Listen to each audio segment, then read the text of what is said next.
Hello, আমি তনুশ্রী চলে এসেছি নিউ একটা ব্লগ নিয়ে। আজকের এই সুন্দর সকাল, সুন্দর দিনে মহালয়ার উপলক্ষে চললাম প্রাণায়ামের ক্লাসে প্র্যাকটিস করতে দুজনে মিলে। তবে অবশ্য সে করে না, আমি প্র্যাকটিস করি। সকালে ঝিকঝিকে আলো, এই যে পুজোর প্যান্ডেল তৈরি হচ্ছে, কি সুন্দরই না লাগছে, ঠান্ডা হাওয়া বইছে। কিন্তু এবারে মহালয়ার সময় দেখলাম শিউলি গাছে একটাও ফুল নেই। মনটা খুব দুঃখ হয়ে গেল। ভাবলাম মা এবছর একটা শিউলি ফুল দেখতে পেলাম না, আর মায়ের পক্ষ শুরু হয়ে গেল। তবে সবুজে সবুজ চারিদিক, কি সুন্দর গাছপালা, যা বৃষ্টি হচ্ছে মনে হচ্ছে যেন বর্ষাকাল আবার ফিরে এসেছে। এই সময়ের মধ্যেই দুজনে মিলে একটু সকালবেলায় বেরিয়ে পড়লাম।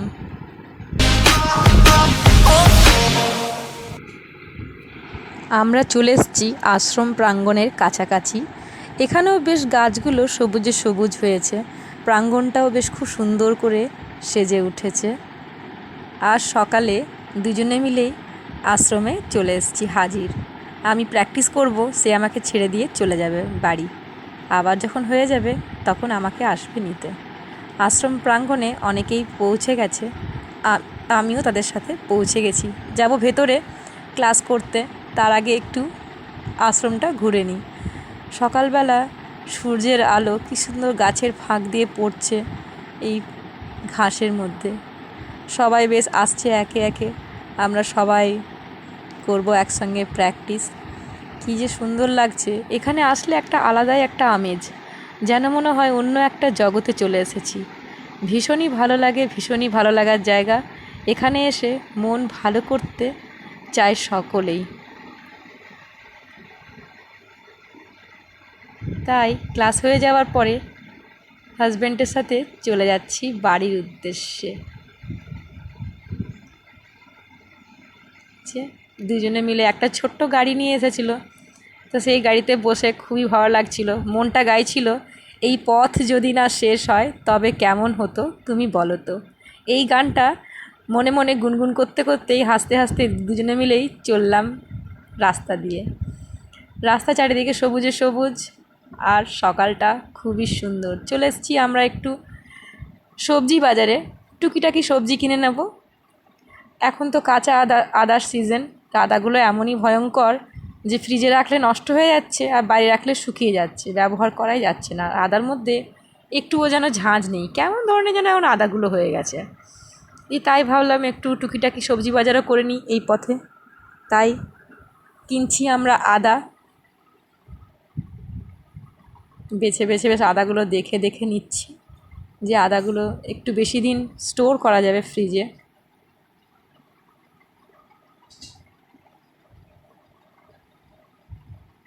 এই আদাগুলো,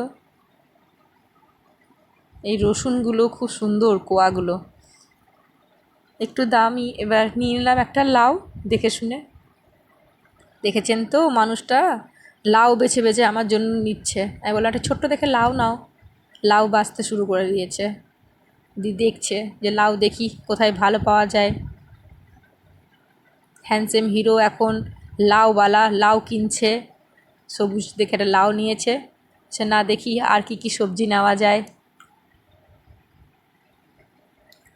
এই সবজিগুলো সরাসরি চাষিদের কাছ থেকে আসে বাজারের মধ্যে, সেখান থেকেই নিয়ে আসি। চলে এসেছি একটু মিষ্টির দোকানে, যে সকালে বেরিয়েছি একটু বাড়ির সবাইকার জন্য একটু মিষ্টি নিয়ে নিই। একটু বাড়িতে ফিরে টিফিন করব না, কচুরি আর মিষ্টি নিয়ে যাই, তাই দিয়ে আমাদের টিফিনটা হয়ে যাবে, টিফিনটা করে নেব। তাই এখানে কত রকমের মিষ্টি, ভাবছি কোনটা নিই, কোনো একটা তো নিই। কচুরি নিয়ে নিয়েছি।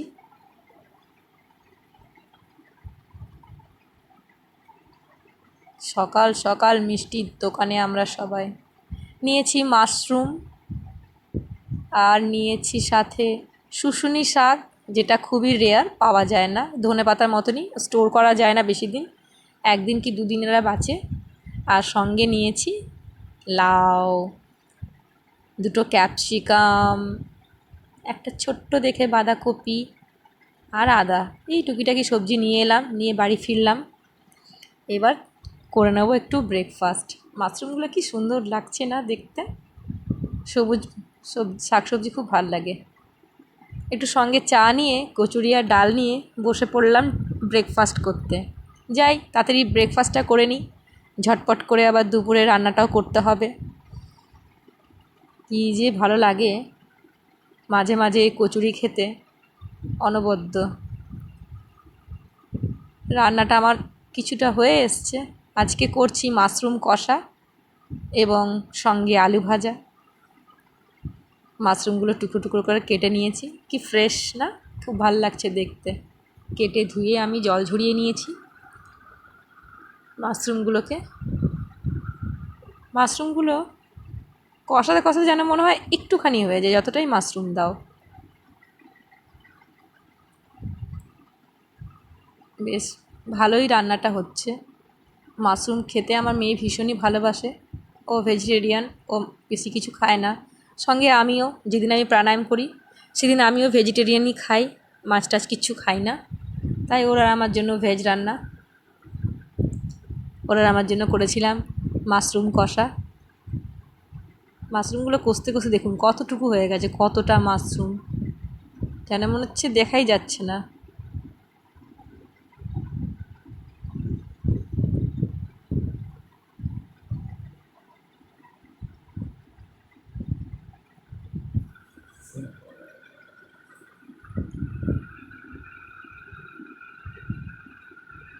মাশরুমটা কষিয়ে নিয়েছি, ভালো করে বেশ কষে যাচ্ছে।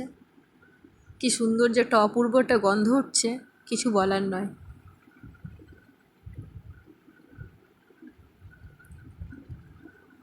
আজকে সারাটা দিন খুবই ব্যস্ততার মধ্যে কাটলো মহালয়ার দিনটা।